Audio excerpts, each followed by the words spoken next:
اس میں مولا ارشاد فرماتے ہیں اتق شر من احسن الیک، تم جس کے ساتھ احسان کرنا اس کے شر سے ڈرتے رہنا۔ مولا سے پوچھا گیا نیک لوگوں کی صفات کے بارے میں کہ ان خیال العباد، کہ نیک لوگوں کی خصوصیت کیا ہے، ان کے اندر کیا چیزیں ہوتی ہیں، کیا صفات پائی جاتی ہے۔ تو مولانا نے فرمایا کہ احسن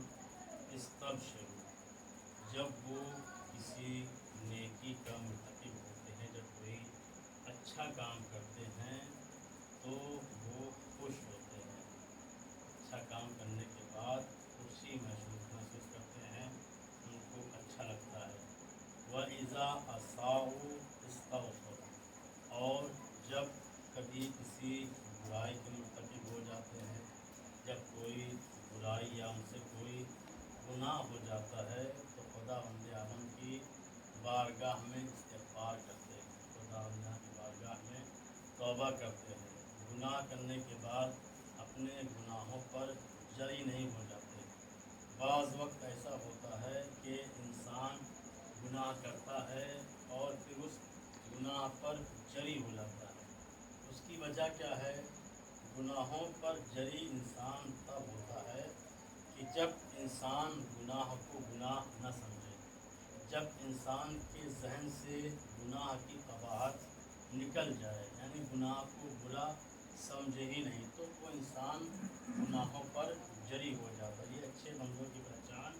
نہیں ہے، یہ برے بندوں کی پہچان ہے۔ مولا فرماتے ہیں کہ اللہ کے اچھے بندے وہ ہیں کہ جب ان سے کوئی گناہ ہو جاتا ہے، کسی برائی کے مرتکب ہوتے ہیں تو اللہ کی بارگاہ میں استغفار کرتے ہیں، توبہ کرتے ہیں۔ وَإِذَا أُوتُوا شَكَرُوا، اور جب وہ کسی کو کوئی چیز عطا کرتے ہیں یا ان کو کوئی چیز عطا ہوتی ہے خداوند عالم کی جانب سے، تو اس پر وہ شکر کرتے ہیں۔ لیکن اسی کے مقابل میں جو برے لوگ ہیں ان کی خصوصیت یہ ہوتی ہے کہ اگر وہ کسی کے ساتھ اچھائی کرتے ہیں، احسان کرتے ہیں، نیکی کرتے ہیں تو اس کو جتاتے ہیں، بتاتے ہیں کہ میں نے فلاں کے ساتھ نیکی کی، فلاں کے ساتھ اچھائی کی، یعنی اپنی نیکیوں کو بیان کرتے ہیں۔ اور جو انسان اپنی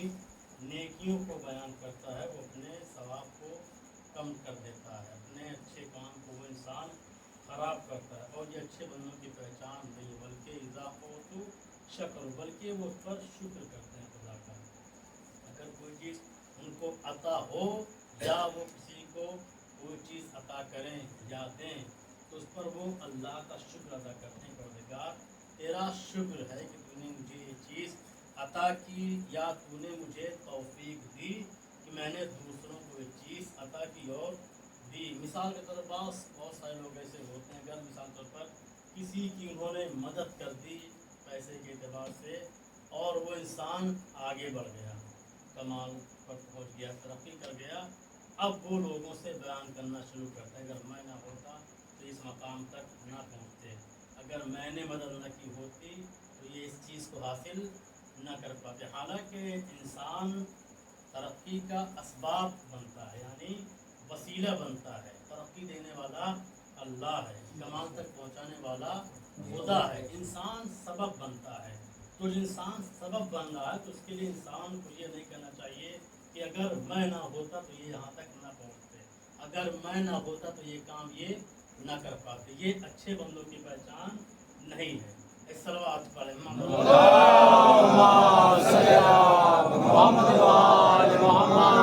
اور اس کے بعد مولا فرماتے ہیں وَإِذَا غَضِبُوا عَلَىٰ، اور جب وہ غضبناک ہوتے ہیں، یعنی اچھے بندوں کی پہچان یہ ہے کہ جب وہ غصے میں ہوتے ہیں تو وہ درگزر کرتے ہیں، وہ معاف کرتے ہیں۔ تو مولانا فرمایا کہ جس کے ساتھ بھی تم احسان کرنا اس کے شر سے ڈرتے رہنا، اس کے شر سے اپنے آپ کو بچاتے رہنا۔ اور اگر یہ جملہ جناب آدم نے کہا ہوتا تو بات ادھوری رہ جاتی، یہ جملہ اگر جناب نوح نے کہا ہوتا، جو جملہ مولائے کائنات نے کہا، تو بات نامکمل رہ جاتی، یا جناب موسیٰ نے کہا ہوتا یا جناب عیسیٰ نے کہا ہوتا تو بات پوری نہ ہوتی۔ لیکن 1,24,000 انبیاء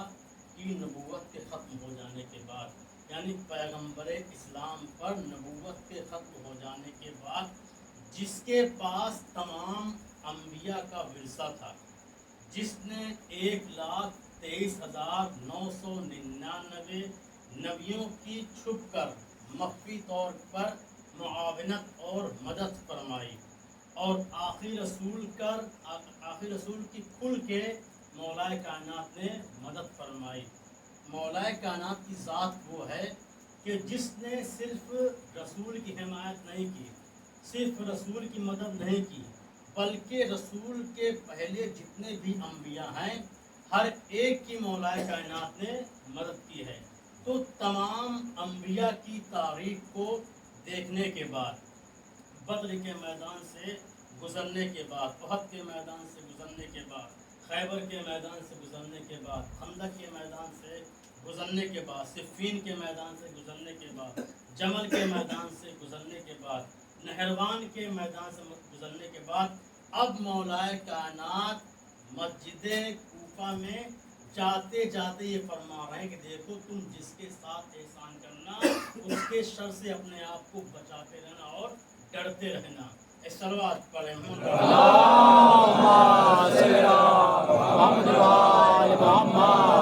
تو مولا کائنات تمام انبیاء کی مدد کی ہے۔ پیغمبر اسلام بیٹھے ہوئے ہیں اور مولا کائنات آپ کے پاس آپ کی داہنی جانب سر جھکائے ہوئے بیٹھے ہوئے تھے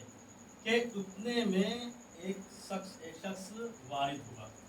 آنے والا کون تھا؟ آنے والا ابلیس تھا۔ اس نے آ کر پیغمبر اسلام سے کہا کہ اے اللہ کے نبی، جناب آدم کو سجدہ کرنے سے میں نے انکار کیا، تو چونکہ ان کا کینہ میرے دل میں بیٹھا ہوا تھا تو میں نے سوچا کہ ان سے میں انتقام لوں، لیکن جب میں نے ان سے انتقام لینے کی کوشش کی تو ایک نور آیا اور اس نے آ کر آدم کی حفاظت کی، لہٰذا میں ان سے انتقام نہ لے سکا۔ یہ ابلیس بیان کر رہا ہے پیغمبر اسلام سے، لہٰذا میں آدم سے انتقام نہ لے سکا۔ دوسرے نبی آئے یعنی جناب نوح آئے، ان سے بھی میں نے سوچا کہ ان سے انتقام لیا جائے، لیکن پھر وہی نور آیا اور آ کر اس نے جناب نوح کی حمایت کی اور مدد کی۔ اسی طریقے سے دوسرے انبیاء آئے، دوسرے نبی آئے، جس سے بھی میں انتقام لینا چاہتا تھا وہی نور آتا تھا اور آ کر اس نبی کی حفاظت کرتا تھا۔ اے اللہ کے رسول، مجھے ابھی تک